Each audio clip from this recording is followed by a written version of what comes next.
बनकर इस दुनिया में आए, लेकिन जब गए तो भगवान बनकर गए। तब बिरहवा का शीर्षक में कैसे बने राम भगवान, आखिर राम भगवान कैसे भइलन, यह शीर्षक। 4 लाइन भूमिका में कवि जी मेरे भाव लिखो मास्टर राजा।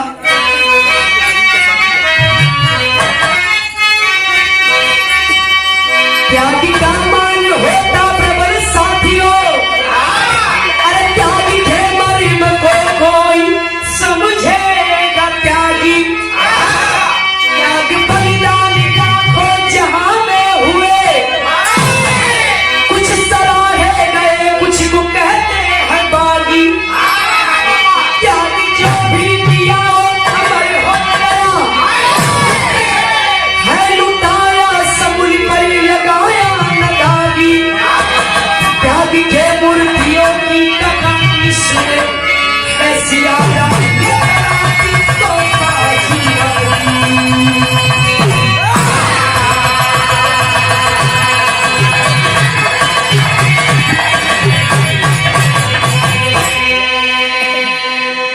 एक लाइन कव्वाली लगा, पुरान कव्वाली, बिरहा नहीं कव्वाली है। देखा आप लोग सुन ले हो स्वर्गीय रामदेव गुरु जी के मुँह का कहे मास्टर रवा।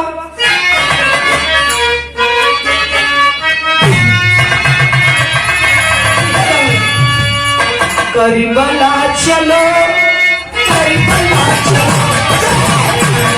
चलो,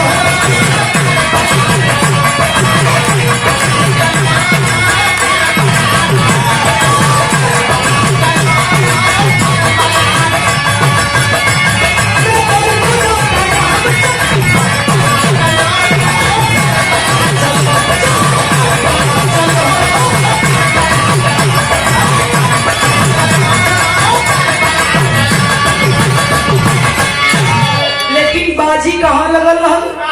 अच्छा मास्टर समझ लो, अवधि में राती को अवधि में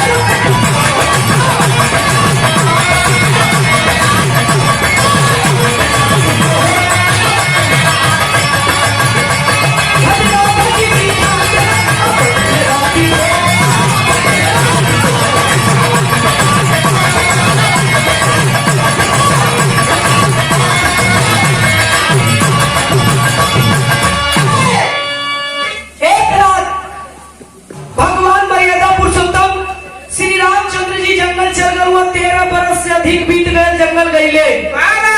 अयोध्या में एक रात बड़ी जबरदस्त घटना घट गई। वो घटना का घटन पंचो आजा मास्टर यही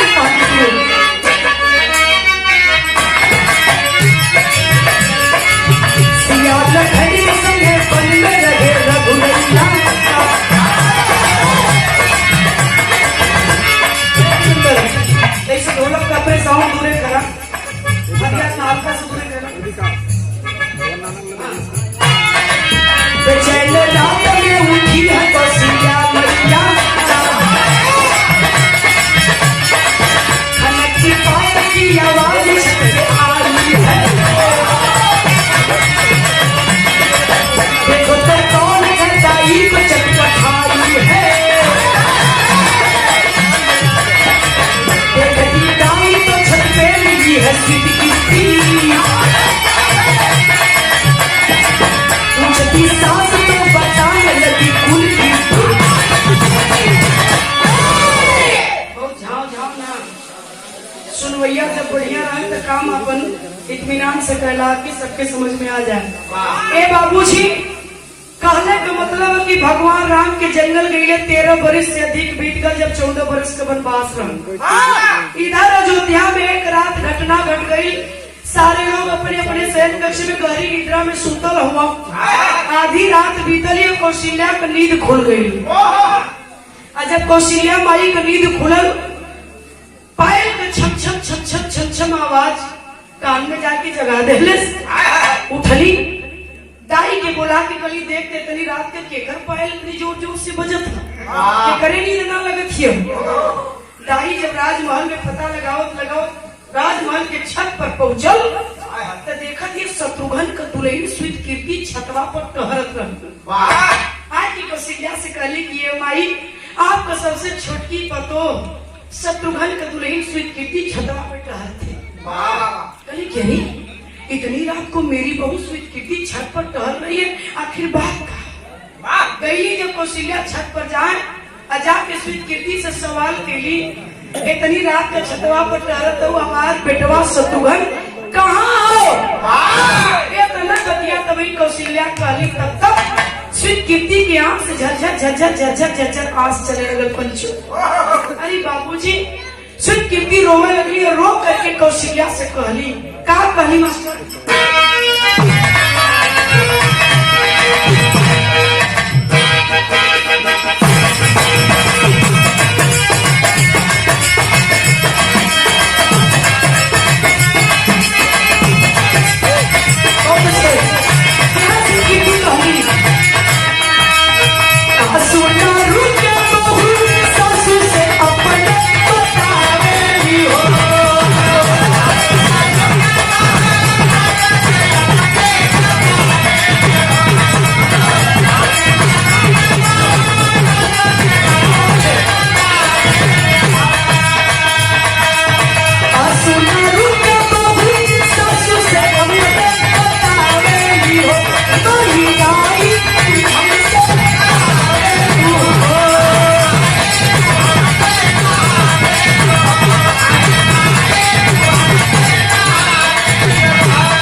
कीर्ति रो रही है और कह रही है, क्या कह रही है?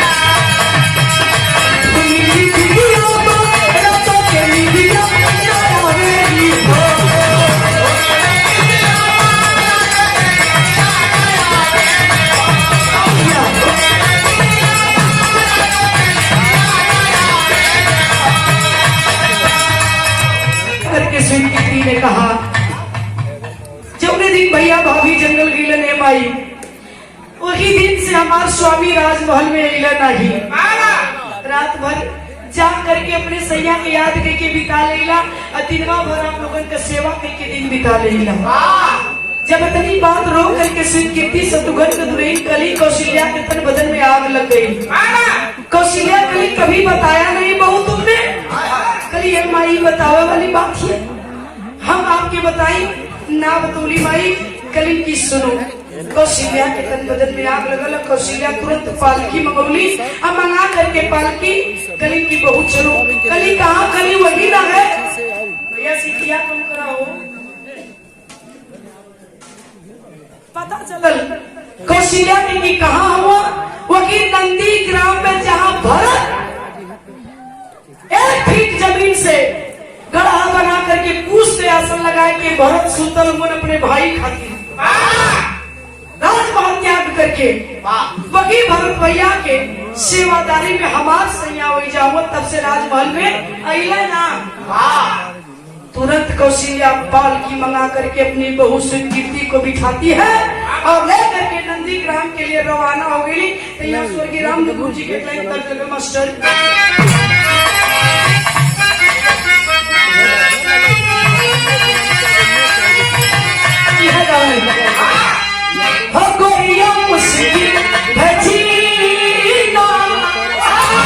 अरे तेरी गली में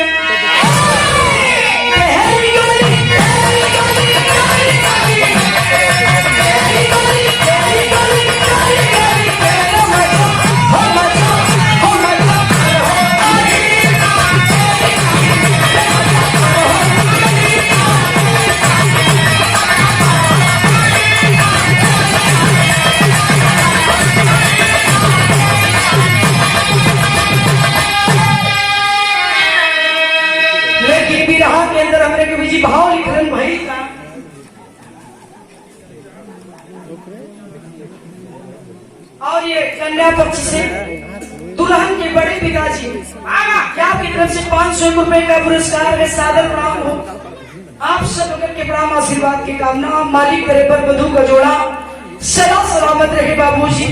जब तक गंगा जमुना में पानी रहे तब तक बर वधू को जिंदगानी रहे। सादर प्रणाम हो एक ना भाव मस्त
बाबूजी कौशिका लेकर के नंदीग्राम अपने बहु कीर्ति के पहुंचले अजाय के देखा तब भरत सुतल हो और ही खड़ा होकर के पहरेदारी करत हो शत्रुघ्न जा करके बोल पड़ी माँ कौशल्या क्यों रे बेटा मेरी बहू को राजमहल में अकेला छोड़ करके करके भाई की पहरेदारी करना भाई की सेवा में लगा है।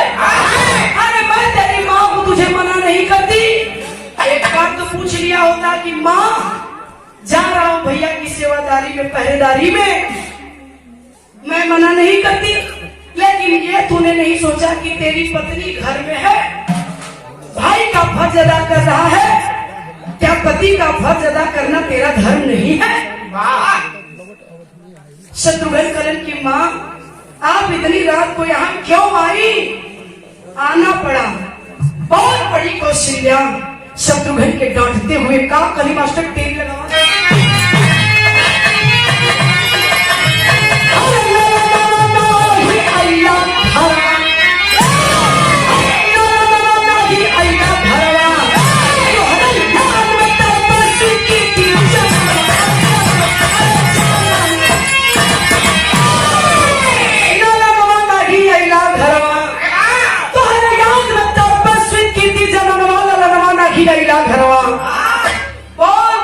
अगर तेरी बात खत्म हो गई हो तो ये शत्रुघ्न कुछ कहना चाहता है क्या? मुझे बोलने का अधिकार नहीं है।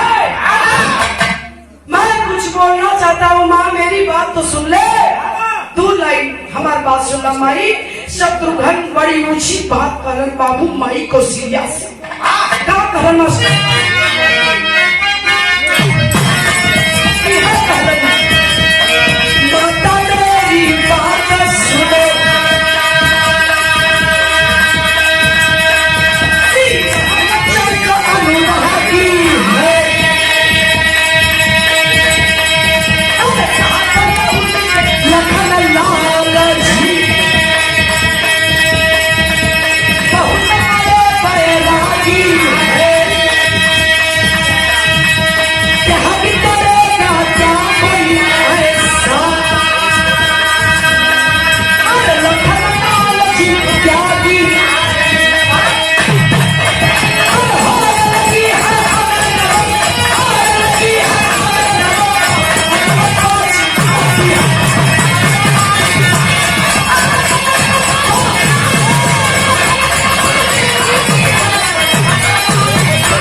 बादशाह दुल्हे राजा के आदरणीय पिताजी ये 500 रुपए का पुरस्कार आपकी तरफ से प्रदान हुआ। हम चौड़ों में नमन करते हैं उपस्थित आप सब लोगों के प्रणाम आशीर्वाद के काबिला था जिंदगी।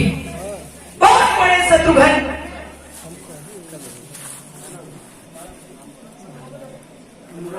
अनुराग यादव, ये आपकी तरफ से 101 रुपए का पुरस्कार सादर प्रणाम हो।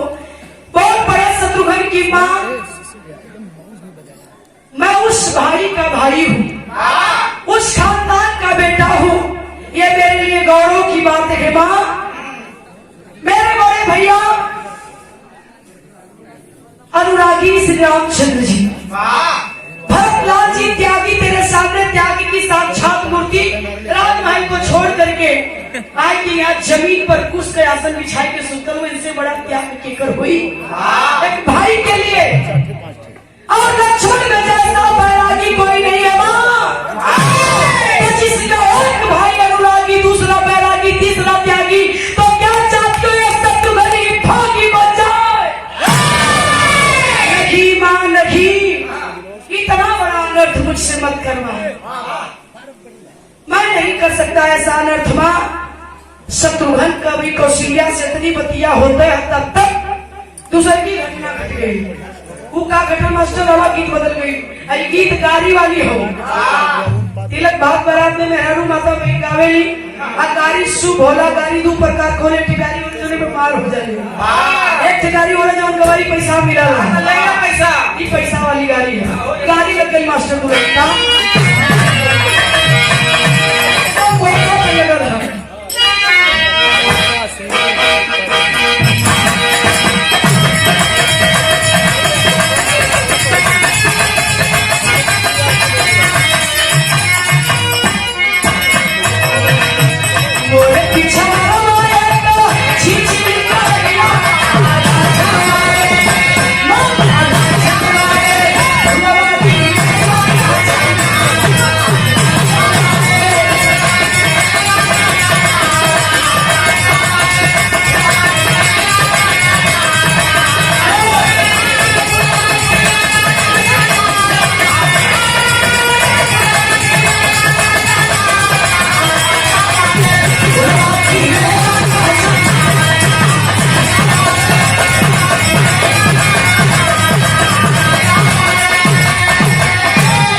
पुरस्कार कन्या पक्ष से दुल्हन के फूफा की तरफ से 500 रुपया पुरस्कार सादर प्रणाम हो। अब एक बात बड़ी खतरनाक लाइन है धर्मेंद्र,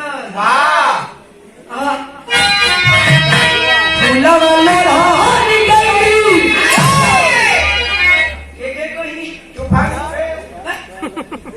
छूट है कभी आज मत रोका, फूला वाले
अब बजनिहार असमंजस में हो गई है। अभी बजनिहार सोचत हुआ, का सोचत हुआ सुना, सोचे बजनिहार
बाबूजी भक्त नजर गई आकाश मार्ग से हथेली पर विशाल पर्वत पहाड़ ले कोई जाता खींच के तर्कस से बाण भरत लाल ऊपर चला दे जाए वाला आदमी जब तीर लगा तो आगे नीचे और नीचे आए तो राम राम राम राम राम के नाम को जाप करे लगल भरत करण के बोले भैया का नाम लो क्या हुआ राम भक्त हनुमान भैया कौशल्या जब सुनली कि हनुमान हुआ कली ये हनुमान जंगल में हमार बेटवा पतो कैसे हुआ सब कुशल समाचार कुछ बतावा हनुमान हनुमान के आंख से मालूम पड़ल के टप से आंसू छूट जाए करे भाई तुहार परिवार इस समय बड़ा दुखद स्थिति से चलत भयल कहा हनुमान करे भाई ला सुना नाम अनुभूत ला बता दे हनुमान बताओ तो जंगल में राम सीता लक्ष्मण का हाल कहा आजा मास्टर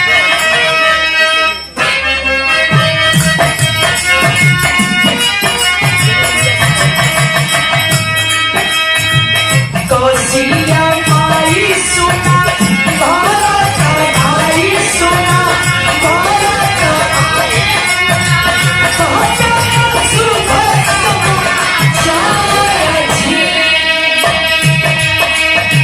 सीता रावण ले से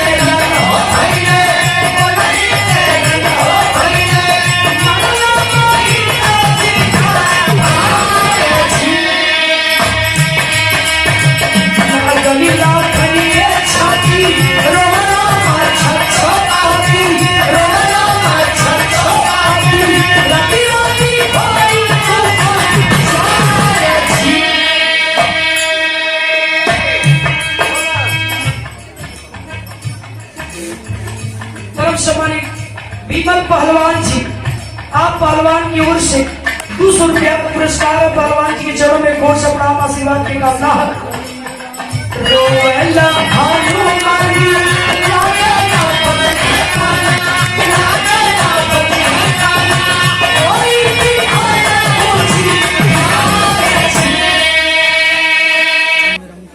रो रहे हनुमान बतौलत कलन माई लक्ष्मण के शक्ति बाण लगल है सीता के बल छल पूर्वक ले जाके रावण लंका शोक वाटिका में रखले हैं भगवान राम चढ़ाई करिए जब तब मार दे इंद्रजीत शक्ति बाण लक्ष्मण की छाती मरले हमें संजीवनी बूटी लियावा के आदेश पे और रातों रात संजीवनी बूटिया लेके ना पहुंचब तो लक्ष्मण बची है ना भाई भरत भैया बाण मार के नीचे गिरा दलन माई अब तरगा तो सूर्य उदय हो जी पहुंच ना पाई लक्ष्मण मर जी कोई बचा ना सकत मर जाएंगे लक्ष्मण अरे बाप रे बाप हनुमान के इतना कहले के बाबू देवी रहल बड़ी कौशल्या क्या कह रहे हो हनुमान मेरा लक्ष्मण मरने वाला है अगर मेरा लक्ष्मण मरने वाला है या मर जाएगा तो राम से जाकर इस कौशल्या का एक संदेश कह देना उस संदेश कौशल्या का कली बाबू तली का कली कौशल्या तली सुना बाबू आवाज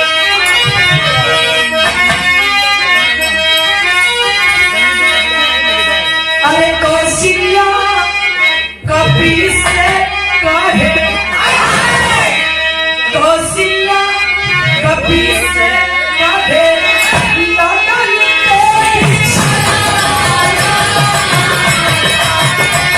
कपी से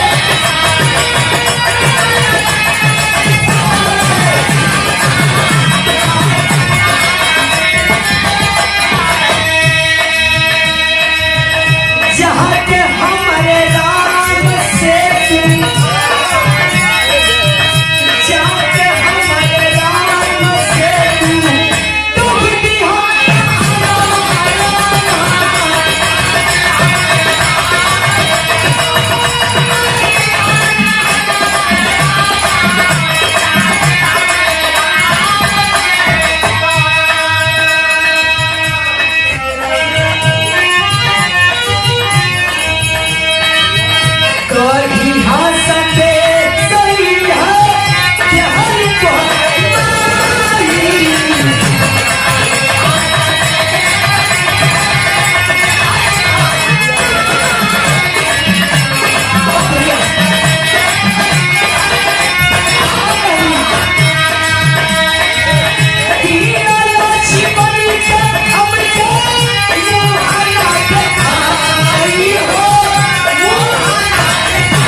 मेरे लक्ष्मण को कुछ हो जाएगा, मेरा लक्ष्मण मर जाएगा, कह देना राम से अयोध्या में मुंह दिखाने मत आना। सोच लूंगी कि मेरे लक्ष्मण के साथ साथ मेरा राम भी जंगल में मर गया, मेरा लक्ष्मण मर जाएगा तो राम अयोध्या में मुंह दिखाने मत जाना। तुम्हारे माँ कौशल्या का ये संदेश है, बारे माई के घर जा, बारे त्याग। अभी इतने बतिया भई है, तब ले आयल के मास्टर वहां पापड़ चढ़ाओ।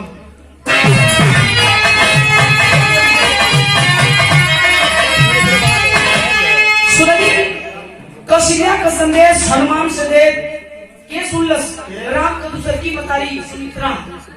जब सुमित्रा सुनी तो हनुमान के कोरे लेके गई बच्चों, अरे कोरे के जाके बहुत हनुमान से कहा भैया सुमित्रा बोल पड़ी, अरे कभी आई जाके कहीं भी हाँ कोई कदम का भाई डाला मारे जाके कहीं हाँ।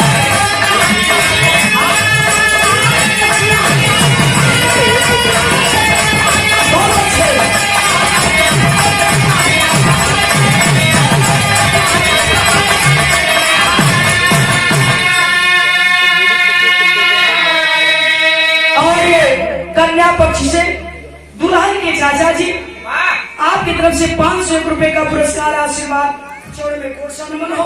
उपस्थित आप सब भगवान के प्रणाम आशीर्वाद के कामना। कहानी सुमित्रा कौशल्या दीदी की एक बेटवा हुवन, कैकेयी के एक बेटवा हुवन, लेकिन ये हनुमान ये सुमित्रा 2 बेटों की माँ है।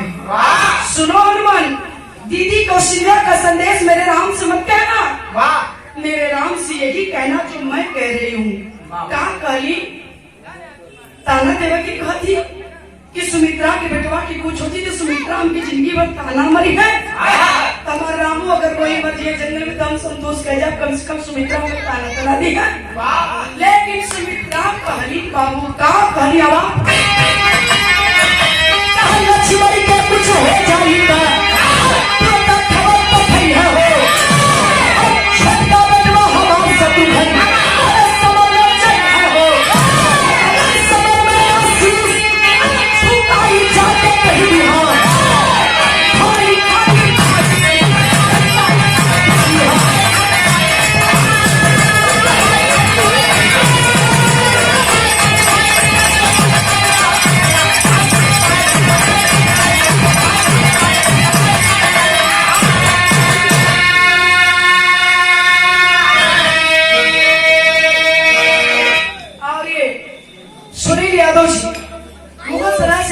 रुपए का पुरस्कार बहुत बहुत प्रणाम हो।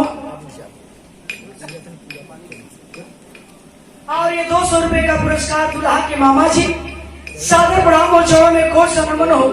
बहुत बड़ी सुमित्रा 2 बेटों की माँ हो हनुमान, अगर मेरा लक्ष्मण मर जाएगा उस रावण नीच अत्याचारी से युद्ध करते हुए तो तुरंत राम खबर भिजवा देना इस माँ सुमित्रा को। मैं 2 बेटों की माँ हूँ, अपने दूसरे बेटे शत्रुघ्न को भेज दूंगी लड़ने के लिए, लेकिन उस नीच अहंकारी रावण से सर मत झुकाना, पैर पीछे मत हटाना, हार मत मानना। अब तू बतारी तो बतिये होते बाबू तब तीसर की माई आने गई, तीसर की माई का कहीं आभार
महतारी कहली कि ये भरत एक कलंक का टीका हमारे कपारे लग गल है बेटा, तू सरकार कलंक का टीका लगल चाहत हमारे कपारे पे। कलम आई कह का चाह तू कली की सुना, लक्ष्मण के शक्ति बाण लगल है।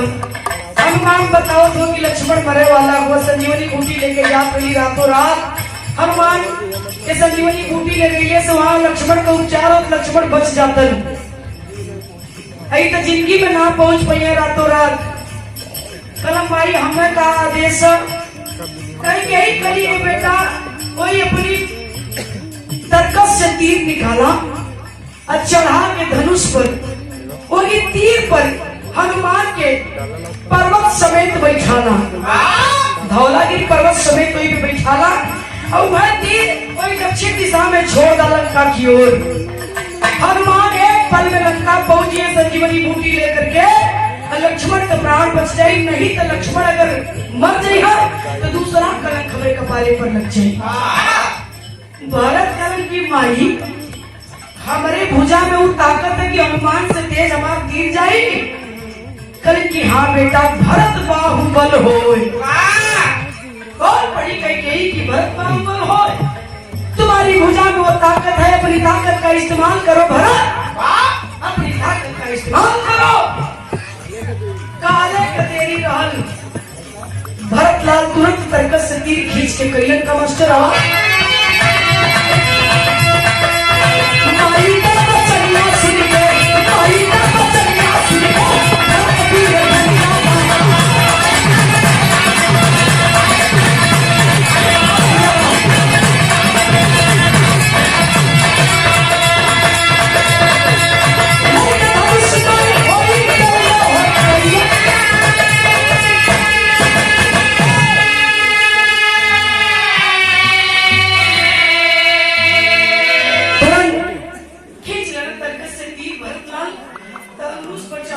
बाबू चढ़ा के धनुष पे हनुमान से गलन की आवा, हनुमान विराजमान हो जाए। माई का आदेश हो गल तो कि लंका भेजे हनुमान मनवा में सोचत हुआ बानर तो बानर।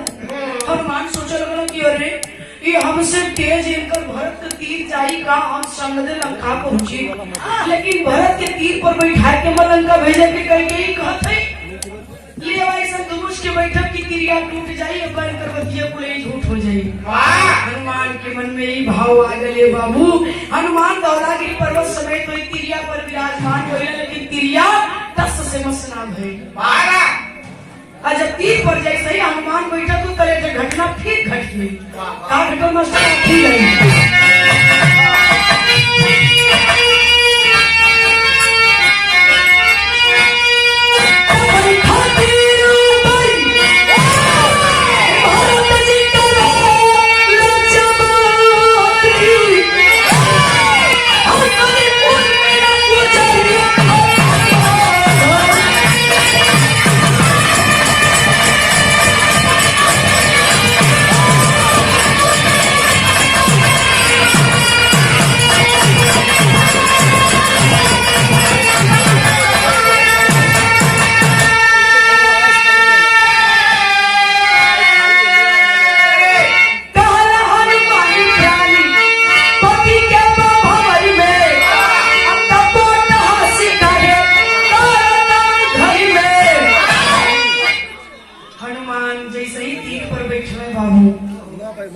वैसे ही उर्मिला ठट्ठा मार के ऐसे लगली बगलिया में लक्ष्मण कर रही उर्मिला।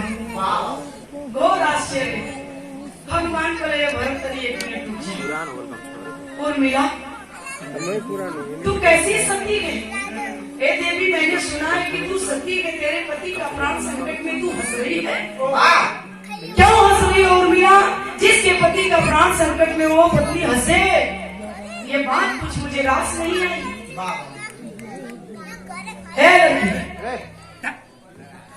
बहुत बड़ी उर्मिला लक्ष्मण की पत्नी कि हनुमान मैंने सुना कि आप विद्वान हैं, अगर मैं सती हूँ तो आप विद्वान है, मेरे हंसने का रीजन नहीं समझ पा रहे। अगर ना समझा तो वहाँ तो ला हनुमान हम तुम्हें बताओ थी कि हम हंसरी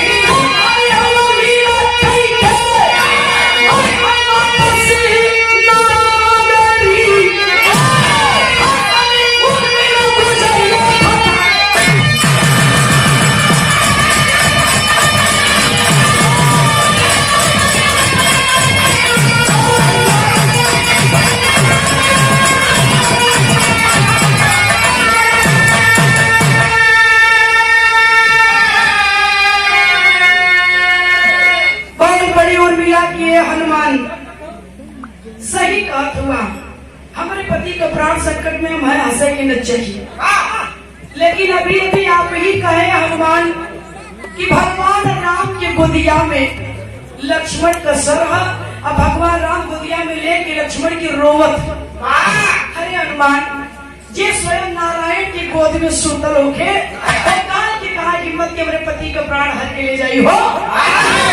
सवाल सतीत्व का। ए हनुमान अगर मेरे सतीत्व को आजमाना चाहते हो तो एक रात की बात कर रहे हो हनुमान। ये उर्मिला ऐसी सती है, ऐसी सती है कि एक रात के बाद मत करा 4-6 महीना यही अयोध्या में आराम करा, विश्राम करा। 6 महीना साल भर जब तक मन करे मत जाया। सूर्य को उदय नहीं गए, सूर्य को हिम्मत नहीं है कि सूर्य उदय हो जाए, सवेर हो जाए। ये उर्मिला सती है, रोक लेगी ने उगने नहीं दूंगी। तब तो जनवा की हम सती ही ना। हनुमान प्रणाम करने लगा, हे देवी दर्शन हुआ धन्य हो गए। पूरे परिवार के प्रणाम कैलन हनुमान अतीत छोड़ देना भरत लाल लंका की ओर दक्षिण दिशा। भगवान बने बदे हनुमान करें कि भगवान बने बदे ऐसा परिवार होए के चाहिए।